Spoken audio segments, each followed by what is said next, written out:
कहते हैं ना, अब बहुत पुरानी वाणी निकलेगी तो मजा नहीं आएगा। कहते हैं कि माया जी, किसी ने लड़की के अंदर माया में फंस गया है, कोई अपने परिवार की माया में फंस गया है, कोई बच्चों की माया में फंस गया है। अरे माया ठीक है, माया इतना भी मत माया में फंस जाओ कि साले तुम्हें छेद वाली चड्डी पहनना पड़ेगा। सही बात है। कर्म ऐसे होते हैं कि भाई कर्म तुम्हारे कैसे पता चलते हैं। कर्म इतनी हिट होता है ना कि पछवाड़े पे चड्डी में 2-3 सुराख हो ही जाता है जी गुरु जी, अंडरवियर पे। तो उस पछवाड़े के चक्कर में वो गल जाते हैं पूरी तरह से। तो इतनी भी खतरनाक, पहली बात तो लोगों को बता रहा हूँ कि जब भी कपड़े फट जाए तो एक बार समझ में आता है, लेकिन अंडरवियर में छेद हो गई वो चड्डी पहनना नहीं, पनौतियां तुरंत तुम्हें घेरेंगी जी गुरु जी, पनौतियां तुरंत घेरेंगी। इसका भी प्रमाण मैं दे दूंगा कि जब भी अगर अंडरवियर पे छेद हो गया है तो उसको मत पहनो, ठीक है। उसे आप उसे कहीं ना कहीं आप जो भी है उसे नष्ट करो उसे। और अंडरवियर को हमेशा ध्यान में रखना कि उसे कैसे से काट काट के नहीं फेंकना, या किसी को अंडरवियर मिल गया तो बेटा तुम्हारे उस स्थान को पूरा शमशान का गढ़ बना देंगे, ठीक है। बिल्कुल है ना, अब मैं बता रहा हूँ चाहे वो कोई भी हो। हाँ नहीं गुरुजी, सबके लिए जी, अंडरवियर पे बहुत तगड़े तंत्र लगते हैं।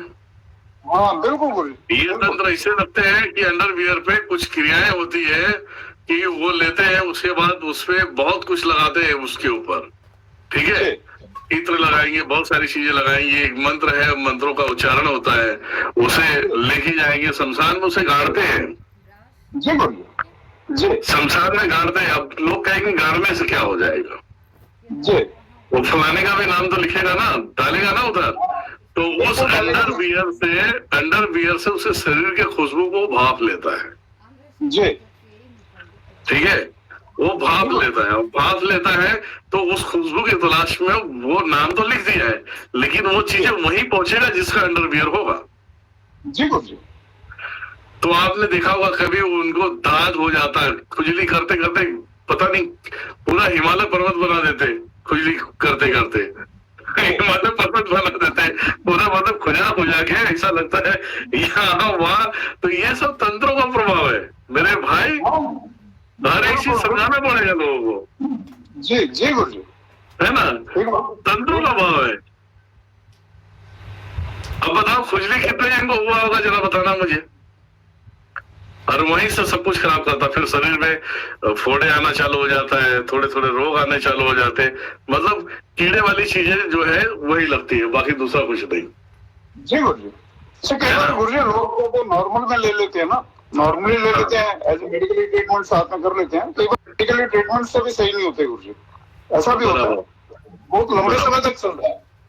तो उसका कारण भी यही रहता है, क्योंकि जो नॉर्मली होगा गुरुजी वो तो ठीक हो जाएगा, कुछ टाइम के बाद मेडिसिन से ठीक हो जाएगा, लेकिन जो इस तरह की प्रॉब्लम होगी वो कभी ठीक ही नहीं हो पाएगी इतनी जल्दी।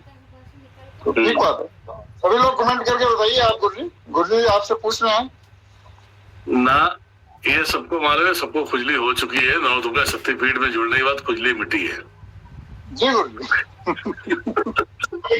सही बात है गुरुजी, ये बात तो सत्य है।